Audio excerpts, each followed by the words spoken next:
Hello दोस्तों, YouTube channel excellent exam में मैं विवेक आपका फिर से स्वागत करता हूं। दोस्तों, जैसा कि आज जो है कक्षा 10 वाले छात्रों का जो है गणित का पेपर था, तो यहाँ पे जो हम सोल्यूशन लेकर के आए हुए हैं, सेट संख्या आप सभी मिला लीजिएगा। Paper code 822 DW। जिन जिन छात्रों का बिल्कुल आप आंसर मिला लीजिए यहाँ पर, और बिल्कुल के क्वेश्चन का हम आंसर यहाँ पर बताने वाले हैं। तो दोस्तों, वीडियो शुरू करने से पहले एक बार आप सभी इस वीडियो को लाइक कर दीजिएगा, और सभी हमारे प्यारे स्टूडेंट जो हैं आप सभी इस वीडियो को ज्यादा से ज्यादा संख्या में शेयर कर दीजिए, ताकि सभी छात्र जो है आंसर मिला पाए। और चैनल पहली बार है तो चैनल को जरूर सब्सक्राइब कर लीजिएगा, ताकि आने वाले समय की इंपॉर्टेंट क्लास की नोटिफिकेशन आपको मिलती रहे। साथ में अगर आप लोगों ने टेलीग्राम और व्हाट्सएप ग्रुप से नहीं जुड़े हैं, इसी वीडियो के डिस्क्रिप्शन बॉक्स में लिंक दिया गया, फटाफट जाकर के जुड़ जाइएगा। ठीक है, तो चलिए बच्चों शुरू करते हैं आज का सेशन, यानी कि आप सभी क्वेश्चन मिलाना शुरू कर दीजिए। तो बच्चों यहाँ पर आप देख पाएंगे बहुविकल्पी क्वेश्चन का हम सोल्यूशन बताने जा रहे हैं। तो क्वेश्चन नंबर जो फर्स्ट है आपका कि निम्नलिखित संख्याओं में परिमेय संख्या आपसे पूछा हुआ है। तो देख सकते हैं कि जो पॉइंट में रहेगा और रूट में रहेगा, ठीक है, और रूट में पॉइंट, ये सब परिमेय संख्या नहीं होंगी। तो होगा कौन? तो आप कहेंगे सर ये भी तो है, इसको तो हम निकाल सकते हैं ना, इसको 3 बाहर निकल जाएगा रूट से। ठीक है, तो ये सही संख्या आपका ऑप्शन नंबर ये आपका करेक्ट सही हो जाएगा। ठीक है, इसका दोस्तों क्वेश्चन अगला है, क्वेश्चन नंबर जो सेकंड है आपका। यहां पर आप देख पाएंगे कि रैखिक समीकरण युग्म आपको दिया हुआ x + y = 10, x - y = 4 का हल पूछा। ये सभी आप छात्रों ने किया होगा। अगर हल करेंगे तो ऑप्शन नंबर बी ही आपका क्या हो जाएगा, करेक्ट सही आंसर होगा। आगे बढ़ते हैं। अब दोस्तों अगला क्वेश्चन है आपके सामने, क्वेश्चन नंबर जो तीसरा की बिंदु आपको दिया हुआ 5, 9 की y अक्ष से दूरी पूछा हुआ है। तो ध्यान सुनिएगा, ये ठीक है, ये x अक्ष हो गया, ये y अक्ष हो गया, और पॉइंट दिया हुआ 5, 9। तो 5, 9 कुछ यहां पर होगा, ठीक है, यहां पर होगा 5, 9, और ये बोला हुआ y अक्ष से दूरी, यानी ये अक्ष हो गया y का, इससे दूरी। तो ये जो दूरी होती है ये बराबर किसकी होती है, x के। तो x बराबर कितना है यहाँ पर 5। तो यहाँ पर x बराबर 5, यानी कि 5 मात्रक, यानी आपका सी ऑप्शन सही हो जाएगा। ठीक है, चलिए आगे बढ़ते हैं। अगला क्वेश्चन है कि यदि एक समद्विबाहु समकोण त्रिभुज की एक भुजा आपको 5√2 दिया सेंटीमीटर, तो इसके कर्ण की लंबाई आपसे पूछा हुआ है। बिल्कुल आप निकाल सकते हैं। तो यहां जब निकालेंगे ध्यान सुनिएगा, ये लंब हो गया, आधार होगा, पाइथागोरस प्रमेय लगाएंगे तो यहाँ पर सरल करेंगे तो आपका 10 जो है सेंटीमीटर सही आंसर आ जाएगा। ठीक है, इसके बाद दोस्तों अगला है आपका कि sin स्क्वायर 18 अंश माइनस cos स्क्वायर 72 अंश का आपको मान बिल्कुल पूछा हुआ है। तो इसको जब cos को जब साइन में चेंज करेंगे तो 18 अंश ही आएगा। तो sin स्क्वायर 18 अंश माइनस sin स्क्वायर 18 अंश, अर्थात ये घटकर क्या हो जाएगा आपका 0 हो जाएगा। ऑप्शन बी करेक्ट हो जाएगा। ठीक है, इसके बाद दोस्तों अगला क्वेश्चन है कि किसी धनात्मक, ध्यान सुनिए, किसी धनात्मक समपूर्णांक p के लिए प्रत्येक धनात्मक विषम पूर्णांक का रूप होगा। तो दोस्तों यहां जो होगा इसका राइट आंसर, यानी कि किसी धनात्मक समपूर्णांक p के लिए प्रत्येक धनात्मक विषम पूर्णांक का जो रूप होगा वो सही आंसर आपका ऑप्शन नंबर डी होगा, 2p + 1। यानी दोस्तों यहाँ पर बिल्कुल सम पूर्णांक पूछा हुआ है, तो सम पूर्णांक p के लिए यानी यहाँ पर 2p होगा। ठीक है, +1 इसका राइट आंसर डी हो जाएगा। इसके बाद दोस्तों आगे बढ़ते हैं।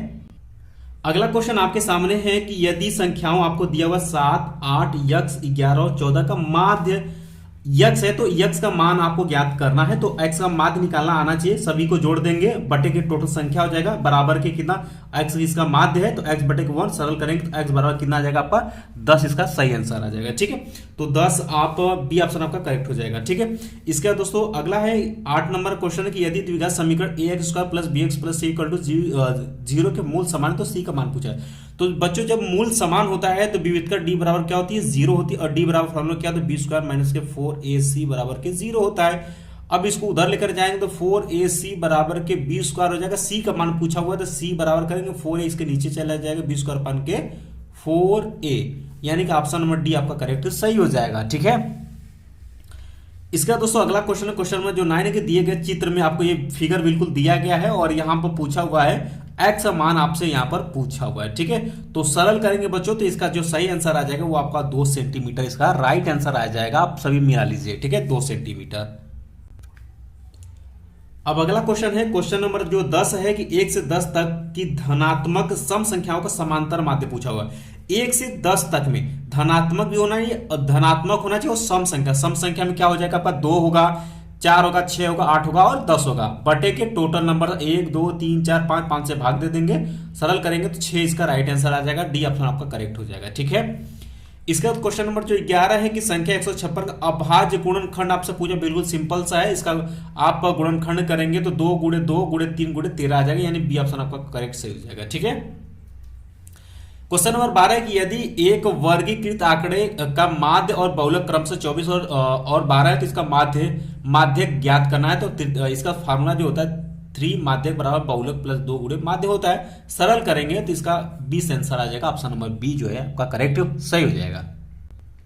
इसके बाद दोस्तों क्वेश्चन में जो 13 है कि एक रैखिक समीकरण आपको इतना और इतना दिया है, तो कहता है इसके अपरिमित अनेक हल हैं, तो के का मान ज्ञात करना है। तो बच्चों इसका तुलना जो है आप a1x plus b1y plus c1 equal to 0 से तुलना करेंगे और a2x plus b2y plus c2 equal to 0 से इसका तुलना करेंगे। तो अपरिमित हल होने के लिए कंडीशन क्या होता है, a1 अपान a2 बराबर के b1 अपान b2 बराबर के c1 अपान के c2 होता है। तो यहां से जब सरल करेंगे तो k बराबर जो हो जाएगा आपका 6 आ जाएगा, यानी डी ऑप्शन करेक्ट सही हो जाएगा। ठीक है, इसका दोस्तों क्वेश्चन नंबर जो 14 है कि ABCD और BDE दो समबाहु त्रिभुज इस प्रकार है कि D भुजा BC का मध्य बिंदु, तो त्रिभुजों ABC और BDE के क्षेत्रफलों का अनुपात जो होगा वो 4:1 होगा। सी ऑप्शन आप मिला लीजिएगा। ठीक है, थोड़ा सा इसको सरल करना है बट आप मिला लीजिए यहाँ पर। क्वेश्चन में जो 15 है कि यदि cos A बराबर 7/25 दे दिया तो tan A plus cot A का आपको मान ज्ञात करनी है। बिल्कुल बच्चों इसको पाइथागोरस प्रमेय से आप सरल करेंगे, यानी दोस्तों ये इस तरीके से आप बनाएंगे। cos थीटा बराबर क्या होता है आपका आधार बटे कर्ण, यानी आधार आपका 7 हो जाएगा, कर्ण आपका हो जाएगा 25 हो जाएगा। ठीक है, तो यहां से आप लंब निकालेंगे तो जो भी आपका लंब आ जाएगा, ठीक है, तो जो भी आपका लंब आ जाएगा जो भी, ठीक है, और इसके बाद यहां पर देखिए tan A plus cot A, इसका वैल्यू निकालेंगे तो tan A बराबर क्या होता है आपका लंब बटे के आधार हो जाएगा और cot A बराबर क्या हो जाएगा आधार बटे के लंब हो जाएगा। सरल करेंगे बच्चों, एलसीएम उलसीएम लेंगे तो आपका डी ऑप्शन 625 बटे के 168 इसका राइट आंसर हो जाएगा। ठीक है, इसके बाद मिला लीजिएगा इसको, तरीका वही है। और इसके बाद दोस्तों क्वेश्चन में जो 16 है कि यदि दो वृत्तों की त्रिज्या क्रमशः 4 सेंटीमीटर और 3 सेंटीमीटर है तो इन वृत्तों के क्षेत्रफलों के योग के बराबर क्षेत्रफल वाले वृत्त की त्रिज्या होगी तो 5 सेंटीमीटर होगी। इसका राइट आंसर हो जाएगा। बड़ी वाले के निकालने के लिए छोटी का दोनों का जोड़ेंगे और पाई पाई कॉमन लेंगे, आर बराबर क्या अंदाज है 5 सेंटीमीटर। इसका जो सही आंसर ऑप्शन नंबर ए हो जाएगा। ठीक है, आगे बढ़ते हैं। अब क्वेश्चन नंबर जो है आपका 17 की द्विघात समीकरण आपको दिया 3x² minus 3x minus 10 equal to 0 के मूल हैं।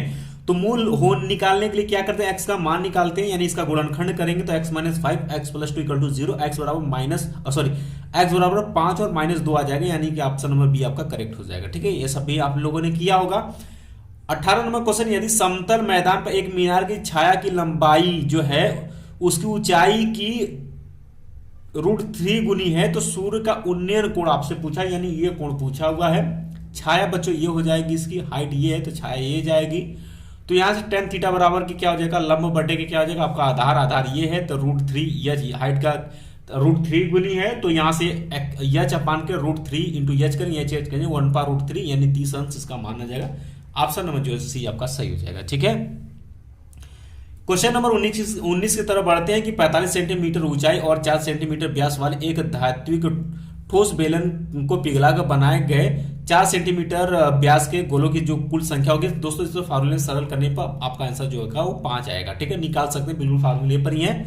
इसका दोस्तों क्वेश्चन नंबर 20 और लास्ट है कि यदि त्रिभुज ABC एक समबाहु त्रिभुज इस प्रकार है कि AD पर जो लंब है आपका BC तो AD² बराबर होगा तो 3DC² के बराबर होगा। ऑप्शन नंबर ये आपका करेक्ट सही हो जाएगा। ठीक है, फटाफट मिला लीजिए। उम्मीद बच्चों कि आप सभी का क्वेश्चन जो है आपने सही किया होगा, बट कोई दिक्कत नहीं है। अगर 2-4 क्वेश्चन गलत भी हो गया तो कोई दिक्कत नहीं, आने वाले समय के पेपर के अच्छे से एनालिसिस करिए, तैयारी करिए ताकि अच्छा अगला पेपर जो है अच्छा जाए। ठीक है, तो टेंशन बिल्कुल नहीं लेनी है, आने वाले समय के सभी क्वेश्चन को आपको हल करके आनी है। ठीक है, तो मिलते हैं दोस्तों नेक्स्ट वीडियो में इंपॉर्टेंट क्लास के साथ, तब तक के लिए जय हिंद जय भारत।